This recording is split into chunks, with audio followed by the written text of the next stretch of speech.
देवास के मालवा क्षेत्र में सोयाबीन उगाने वाले किसान अपनी खराब फसलों के मुआवजे को लेकर अधिकारियों के चक्कर काटते काटते बेहाल हो चुके हैं।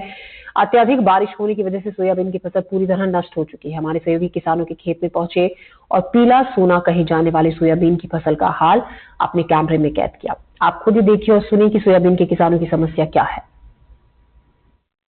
मालवा जो बेल्ट है इसको पीला सोना कहा जाता था इस सोयाबीन की फसल को, कि मालवा क्षेत्र में पीला सोना उगलती है यहाँ की धरती। देखिए लेकिन अब पीला सोना किस तरह से यहाँ पर बर्बाद होता हुआ नजर आ रहा है। ये वो सोयाबीन की फसल है।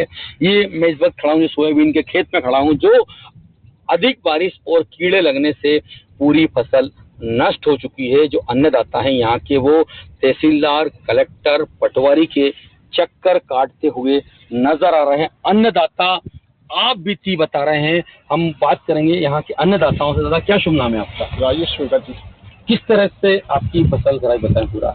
ये सर हमने फसल बोई थी, पूरी तरह नष्ट हो गई है। कुछ बारिश का कहर आया और कुछ प्रकृति ने भी इसको आपदा दी और कुछ कीड़े भी खा गए और इस तरह से पूरी फसल नष्ट हो गई। करीबन 80% हमारी फसल नष्ट हो गई है। हमने सोयाबीन बोया था, जो हमारी आस उम्मीद थी, जो कि हमने सोसाइटी से और कई लोगों से भी कर्ज लेकर के सोयाबीन को बोई थी।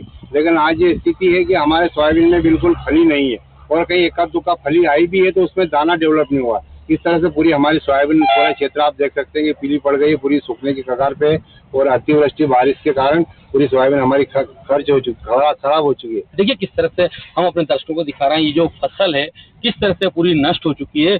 हमारे साथ किसान हम बात करेंगे। दादा क्या शुभ नाम है आपका?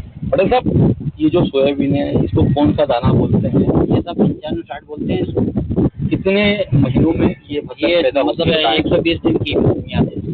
हाँ। किस तरह से ये फसल होगी? ये मतलब जो है पानी की बारिश की वजह से जो है आड़ी पड़ गई और आड़ी पड़ने के बाद इसका जो है पौधा जो खराब हो गया। क्या सोच के आप फसल बोते हैं और क्या होता है?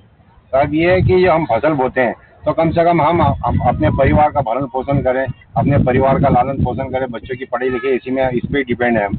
अब आज हमारे पास हमारी फसल नष्ट हो गई है। अब ये फसल नष्ट हो गई तो इस फसल का पैसा लगा के हम आने वाली जो फसल हमारी गेहूं की, चने की, कम से कम उसको सुचारू रूप से जो है व्यवस्थित कर सके।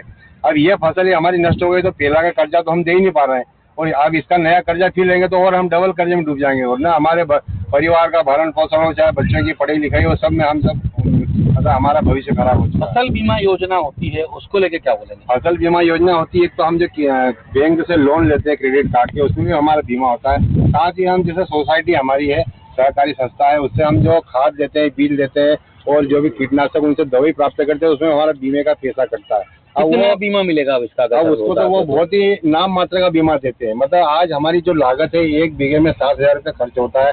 उसमें हमारा हकई जुताई होती है, बीज का खर्चे होता है, साथ में हमारी कीटनाशक दवाई हो, चाहे खरपतवार नाशक दवाई हम छिड़ते हैं, ये सबका 7-8 हज़ार रुपये बीघे का कम से कम हमारा खर्चा है। अब इसमें से मुश्किल से हमको बीमे वाले हेक्टेयर के हिसाब से 2-2.5 हज़ार रुपये हेक्टेयर के हिसाब से हमको बीमा देते हैं। उससे कुछ भी नहीं होना, हमारी हकई जुताई का पैसा नहीं निकलता। सोयाबीन की फसल ही पूरी नष्ट हो चुकी है। किसान अधिकारियों के चक्कर काटते हुए नजर आ रहे हैं, लेकिन किसानों की कोई सुध लेने वाला नहीं है।